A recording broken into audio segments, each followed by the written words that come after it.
Қайырлы кеш, құрметті көрермен, эфирде арнайы шығарылым, студияда мен Еркен Азайтқожа. 8 маусым күні Семей орман резерватынан өрт шықты. Өрт басталған аумағы шамамен 20 гектарды құраған. Алайда өрттің күші өрши бастады. Қазіргі уақытта 60 гектардан астам жер өртке оранды. 11 маусым күні ел президенті Қасым-Жомарт Кемелұлы Тоқаев Абай облысына келіп, өрт кезінде қаза тапқан орман шаруашылығының қызметкерлерінің отбасы мүшелерімен кездесіп, көңіл айтты. Сонымен қатар мемлекет басшысы жағдаймен танысып, өрт шарпыған аумақты тікұшақпен аралап шықты. Елімізде тағы да алапат өрт болып жатыр.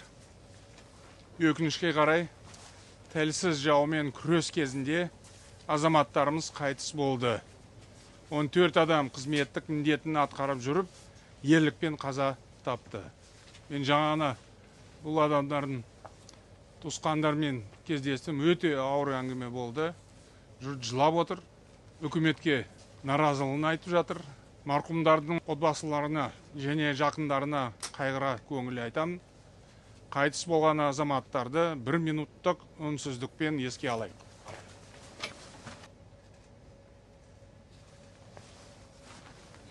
Шаңызға ең алдымен алғысымды айтамын.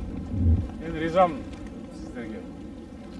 Я выражаю благодарность за службу, за работу. И все, кто проявил себя в этой трудной ситуации, будут, естественно, отмечены, награждены. Отдельная благодарность волонтерам. Рахметімді айтам. Жарайсыңдар. Енді үлкен апат болды. 14 адам қаза тапты. Жаңа азаматтармен кездестім. Өте ауыр жағдай. Сондықтан бұл үлкен қасіретті апат кезінде бәріміз халық болып, ұлт болып, бірге жұмыс істеуіміз керек. Өрттің алғашқы күндерінен ақ Бородулиха ауданындағы апатқа еріктілер мен қамқор азаматтар және жергілікті әкімдікке көмекке келді. Гуманитарлық көмекті жинауға тек мемлекеттік органдар мен партия ұйымдары ғана емес, кәсіпорындар, жеке тұлғалар, коммерциялық емес ұйымдар, мәслихат депутаттары, достық үйі, Қазақстан халқы ассамблеясының өкілдері де атсалысып, жерлестеріне тұрақты түрде азық-түлік, дәрі-дәрмек, бірінші қажеттіліктер заттарды жөнелтуде. Ассаламағалейкум, Абай облысының тұрғындары, сіздерге Семей Газель 18 ұжымының атынан үндеу жасап тұрмыз. Жәнегі барлықтарыңыз білетіндей, Семей орманы өртінен зардап шеккендерге гуманитарлық помощь ретінде әрбір мекендерде, Новостройка мекенінде, Абай мешітінде, жәнегі орталық мешітінде, базарда, 343 кварталда, жәнегі Қамбар базарының алдында гуманитарлық помощь газельдері тұр. Соларға келіп, өздеріңіздің жәнегі көмектеріңізді көрсетсеңіздер болады. Ақшалай болсын, киім-кешекпен болсын, дәрі-дәрмекпен болсын. Бұл деген тек қана бір ауыл аймаққа емес, бір кісіге емес, бұл бәрімізге ортақ қайғы. Сондықтан көмектеріңізді сұраймыз. Кеше Семей Газелінің кешегі күні, яғни 11 күні Семей Газелінің ұжымы өзі ақшалай қаржы жинап, жәнегі Озерка елді мекеніне өз көмегін тигізіп келді. Енді бүгінгі күннен бастап, мысалы, халықтан көмек сұраймыз. В первую очередь хочется выразить соболезнования семьям, близким погибших в этом страшном пожаре. Не хочется никаких делать сейчас выводов, пусть это делают профессионалы и заключения. И вообще считаю, сейчас не время выискивать критиков и вообще пиариться на горе, это самое последнее дело. А просто надо вот так взять, как мы приехать в строительный колледж от нашего дома дружбы областного, привезли детям сладости, привезли детям какие-то продукты. Кроме нас еще вот люди есть, тоже привозят, поэтому хочу обратиться ко всем неравнодушным гражданам нашего города, нашей области. Просто порадуйте, возьмите шоколадки и привезите детям. Дети сейчас, кстати, поехали в биологический центр на экскурсию, который здесь находится. 36 детей, если я не ошибаюсь, сейчас здесь, из села Булак. Поэтому сделайте доброе дело. Без Бергемис мы должны в тяжелые моменты и в радостные моменты быть вместе. В данный момент могу только добавить к моему коллеге единственное, что если нет возможности помочь финансово, мы все можем помочь молитвами, мы все можем всем сердцем пожелать просто окончания всей этой трагедии. Барлық гуманитарлық көмек арнайы көліктерге тиеліп, өртпен белсенді түрде күрес жүргізіліп жатқан аумақтарға Бородулиха, Жирновка мен Озерки Талицаға жөнелтіліп жеткізілді. Күн сайын 80-ге жуық жергілікті ерікті мен Семей, Өскемен және Астана қалаларынан 100-ден астам адам өртті сөндіруге көмек көрсетуде. Олардың орнын тұрақты түрде өзге де жанашыр азаматтар алмастырып отыр. Бірлігі мен берекесі жарасқан Бесқарағай ауданынан шыққан гуманитарлық көмек Бородулиха ауданына жеткізілді. Бородулиха ауданындағы орман өртіне байланысты ұйымдастырылып жатқан гуманитарлық көмекке ауыл тұрғындарынан ат салысып өз үлестерін қосты. Тек соңғы тәулікте 1,5 тонна ауыз су, 400 келі қой еті, құс еті, 600 келі көкөніс, 100 литрден астам май берілді. Шаруа қожалықтарының басшылары азық-түлік жеткізу үшін 2 көлік бөлді. Естеріңізге сала кетейік, кеше түнде орман өртінің қалың түтініне байланысты Семей қаласына қарасты Бұлақ ауылының 80-ге жуық тұрғыны эвакуацияланды. Адамдар эвакуация пункттеріне орналастырылып, азық-түлікпен және қажетті заттармен қамтамасыз етілді. Бүгінгі таңда Семей қаласында 3 эвакуациялық пунктте 150-ге жуық адам, Талица, Половинка, Бұлақ ауылының тұрғындары орналасқан. Бұрын хабарланғандай, қалада 9 эвакуациялық пункт жабдықталған. Оларды қажет болған жағдайда 800-ге жуық адам қабылдауға дайын. Осы орайда телеарна тілшілері эвакуацияланған тұрғындарға барып, қазіргі жағдайын көріп қайтты. Эвакуацияланған адамдар кеше таңертең келіп түсті. Әлі де адамдар көмек керек болатын болса, біздің жатақхана дайын. Мұндай жатақханада эвакуацияланған адамдарға барлық жағдай жасалған.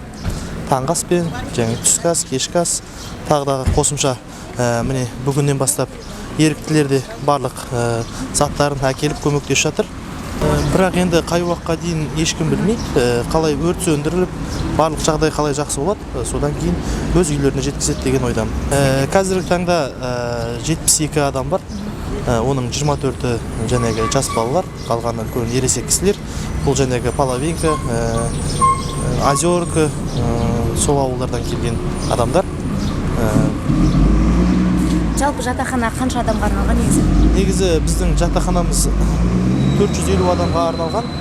Бүгінде көріп отырсыздар, Абай облысына, біздің Қазақстанымызға десек үлкен қайғылы жағдай болып жатыр. Өздеріңіз білесіздер, 14 адамдай өмірден озды. Кеше ғана президентімізге үлкен тапсырмалар беріп кетіп жатыр.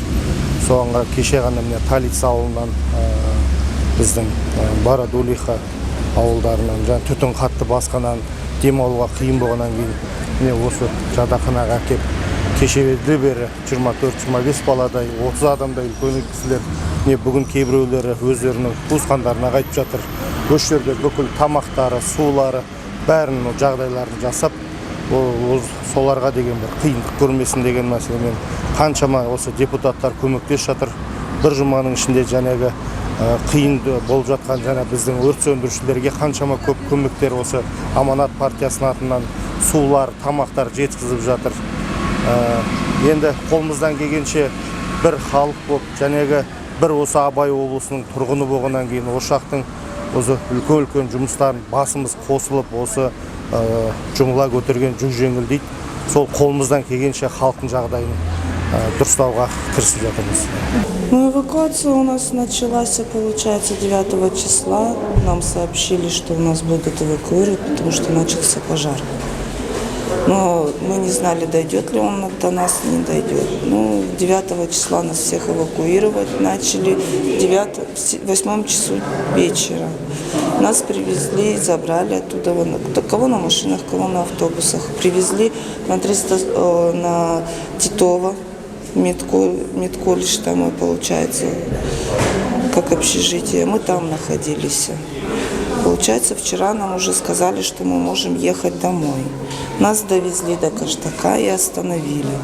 И сказали, что там опять начался пожар, и оттуда нас опять сюда привезли.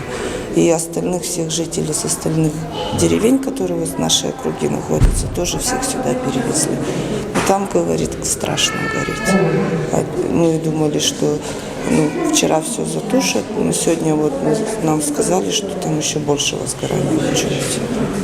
Так, эвакуация прошла хорошо, приняли нас, что там тоже хорошо. Медикаментами нас обеспечивали, питанием и всем. То есть вы сейчас не знаете, да, ваш дом цел или... Мы сейчас даже не знаем, что там у нас вообще осталось ли. Там и у некоторых даже жителей и коровы, там и бараны остались.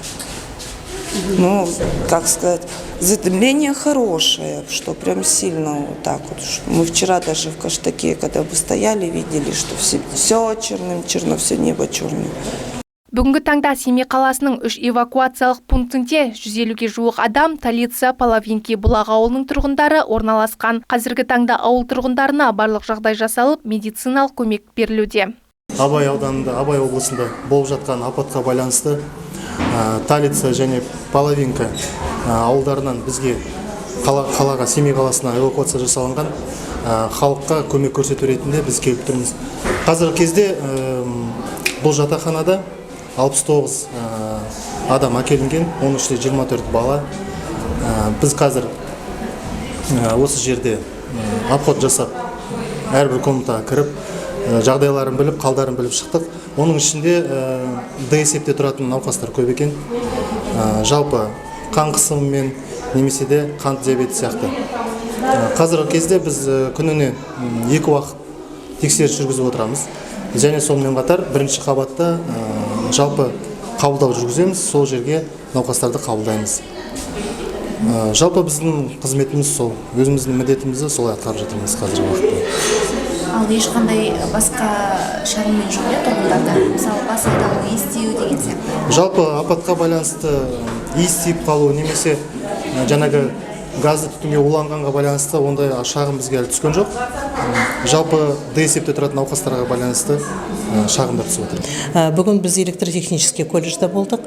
Онда келген халықтармен сөйлесіп, арасында мүгедектік топтары бар адамдармен сұхбаттастық. Өздерінің керек мұқтаждарын айтып жатыр ол кісілер. Сол кісілердің барлық тілектерін жазып алдық.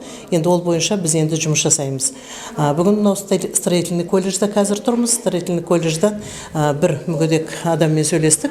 Жаңа ол кісінің де өзінің тілектерін айтып жатыр. Сол бойынша біз енді жұмыс жасаймыз. 11 маусым күні құрылыс және электротех колледжіне Бұлақ ауылы мен Шевченко ауылының тұрғындары көшірілген болатын. Телеарна тілшілері арнайы барып, тұрғындардың хал жағдайымен танысып қайтты. Мынау 8-ден бастап Семей орман өртенгеннен бері өте қиын жағдай. Жан-жақтан көмек көрсетіліп жатыр, сонда да өрт өшпей жатыр әлі. Кеше алдыңғынан бері неше күн болды, бұлақта түтін, көк түтін, қара түтін қою басталды. Кеше біз Семейден қайттық 1:30-да. Сол 1:30 мөлшерінде бірде басталып, сағат 8-ге дейін мал келгенше далада жүрдік. Қайта-қайта кіріп шығып.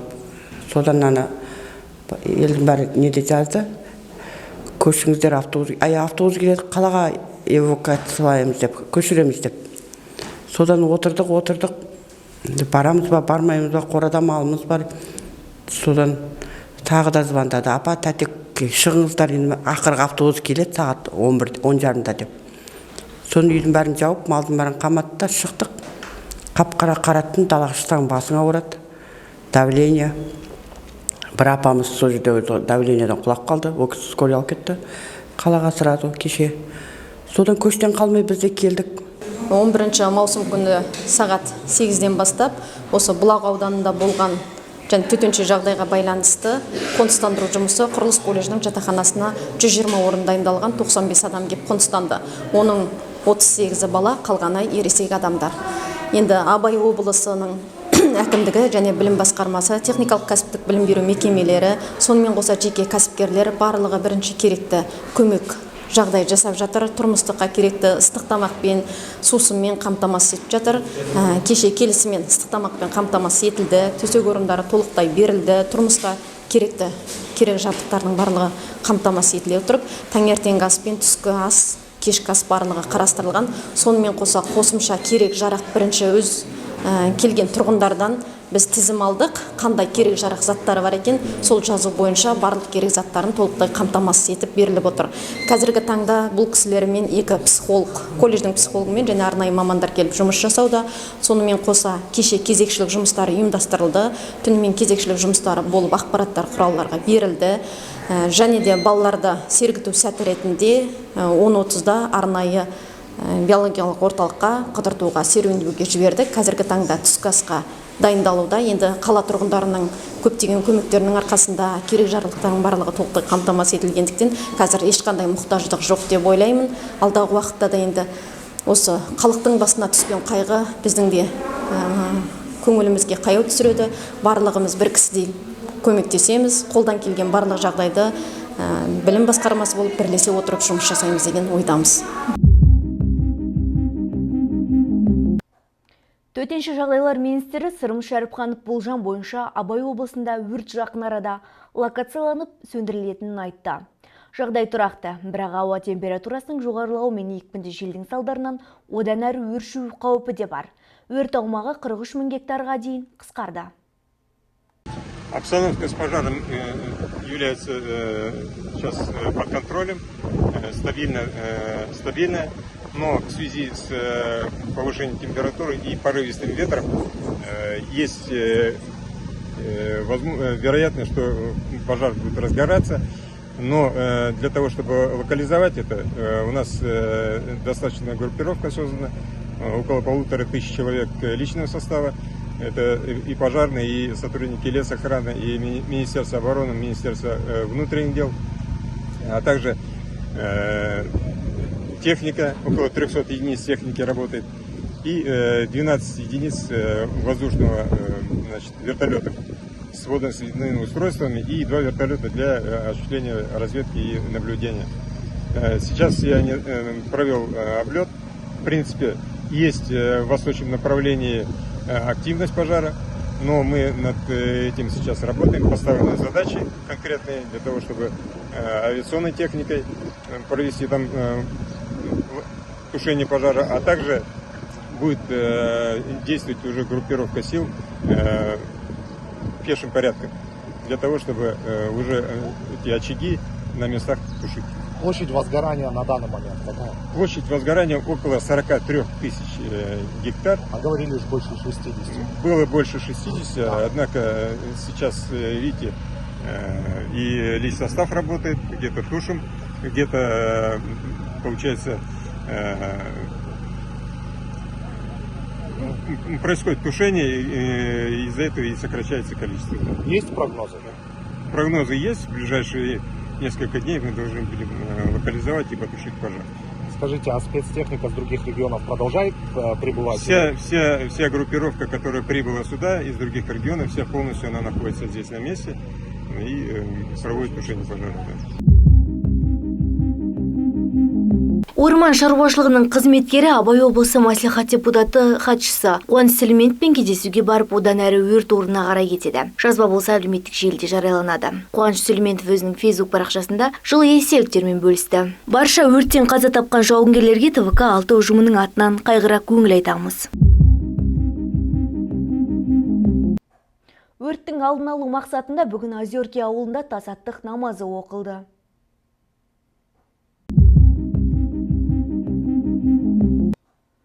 Осымен арнайы шығарылым өз соңына жетті. Келесі кездескенше аман сау болыңыздар.